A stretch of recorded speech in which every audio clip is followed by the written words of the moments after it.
Vamos estudar juntos a lição da Escola Sabatina?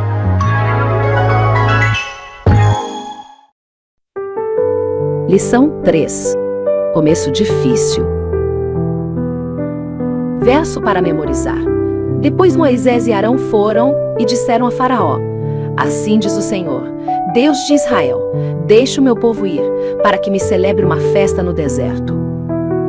Faraó respondeu: Quem é o Senhor para que eu ouça sua voz e deixe Israel ir? Não conheço o Senhor e não deixarei Israel ir. Êxodo 5, versos 1 e 2.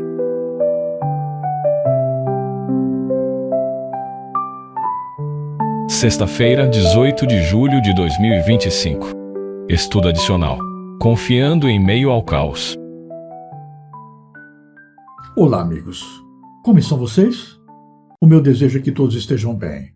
Que nesta hora se sintam carinhosamente abraçados por nosso amigo Jesus Cristo e que as bênçãos preciosas de Deus estejam sendo derramadas abundantemente sobre toda a sua família e em cada área da sua vida. Muito obrigado por estar aqui conosco para juntos dedicarmos os próximos momentos ao estudo da Palavra de Deus, através do tema da lição da Escola Sabatina de hoje.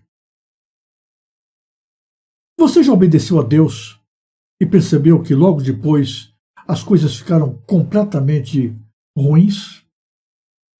Hoje vamos refletir sobre como Deus age, mesmo quando tudo parece dar errado, e como podemos confiar nele, mesmo em meio ao caos. Moisés finalmente aceitou o chamado de Deus. Com coragem voltou ao Egito, enfrentou o faraó e anunciou: Assim diz o Senhor, deixa ir o meu povo. Mas o que foi que aconteceu? O faraó reagiu com desprezo. Quem é o Senhor para que eu lhe obedeça? Êxodo 5, verso 2. E como se isso não bastasse, ele aumentou a carga de trabalho dos israelitas. Agora, além de fazerem a mesma quantidade de tijolos, teriam que buscar a própria palha. O povo ficou exausto, humilhado, revoltado com o próprio Moisés. Imagine isso: você obedece a Deus e acaba culpado, rejeitado e sem resultados visíveis. Muitas vezes, seguir o chamado de Deus não nos leva imediatamente ao alívio, mas a uma batalha espiritual ainda mais intensa. Mas isso não significa que Deus abandonou o controle. Significa apenas que a libertação está a caminho e que o Egito vai resistir com força antes de soltar as suas correntes. Você já orou pedindo socorro e, ao invés de alívio, sentiu mais peso? Moisés também se sentiu assim. Ele clamou: Senhor, por que afliges este povo? Por que me enviaste? Êxodo 5, verso 22. É reconfortante ver que até os grandes líderes bíblicos tiveram momentos de frustração com Deus. Mas a resposta de Deus não foi imediata em forma de libertação. Foi uma reafirmação de quem ele é. Deus lembrou a Moisés da sua aliança, do seu poder, do seu propósito. Deus não apenas vê o sofrimento, Deus se envolve com ele. Deus age no tempo certo. Essa é uma lição para todos nós. A ausência de resultados visíveis não significa a ausência de Deus. Por que Deus permitiu que as coisas piorassem antes de melhorar? A escravidão egípcia havia afetado até a fé dos israelitas. Muitos haviam perdido o conhecimento de Deus. O sofrimento, por mais duro que fosse, preparava o povo para desejar a libertação, não só física, mas espiritual. E Deus também queria revelar ao Egito e ao mundo quem ele verdadeiramente é. Ele não queria apenas arrancar um povo de um país. Queria que todos conhecessem o Deus verdadeiro. Por isso, as pragas vieram com progressão. Cada uma delas atacava diretamente os falsos deuses do Egito. O rio Nilo, símbolo da fertilidade e divindade, tornou-se em sangue. As rãs, adoradas como símbolos de fertilidade, viraram praga. A cada passo, Deus desmascarava os ídolos e revelava a sua soberania. Portanto, quando o sofrimento bate à porta, pode ser que Deus esteja destruindo falsos deuses na nossa vida, coisas em que confiamos mais do que nele. No meio de tudo isso, surge uma pergunta.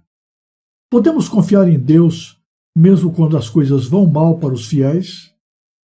A resposta é sim, especialmente nesses momentos, porque é nesses momentos que Deus está ainda mais perto, forjando o nosso caráter, limpando a nossa fé de impurezas e preparando algo que ainda não conseguimos enxergar. A fé verdadeira não depende de circunstâncias favoráveis. Ela brilha mais quando tudo parece mais escuro. Moisés não entendia plenamente o que Deus faria. O povo certamente não via saída, mas Deus ainda estava no controle, e cada passo da história estava sob a sua mão soberana.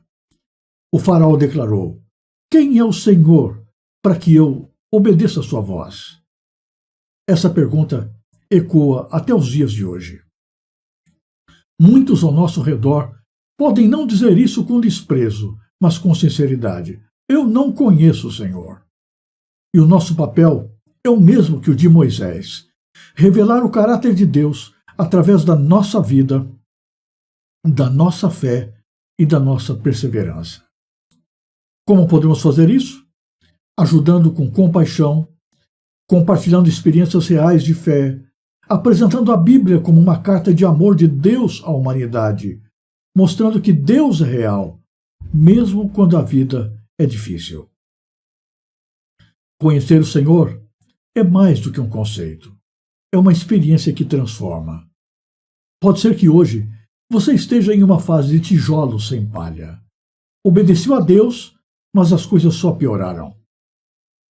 Talvez você esteja orando, mas a resposta pareça silenciosa. Ou talvez alguém ao seu lado esteja dizendo: "Não conheço o Senhor", e você não sabe o que responder diante desse questionamento. Se observarmos bem esta história, aprenderemos que a dor não significa ausência de Deus. O sofrimento pode ser uma preparação para a libertação. E que o Deus que permite as pragas do Egito é o mesmo que caminha conosco no deserto.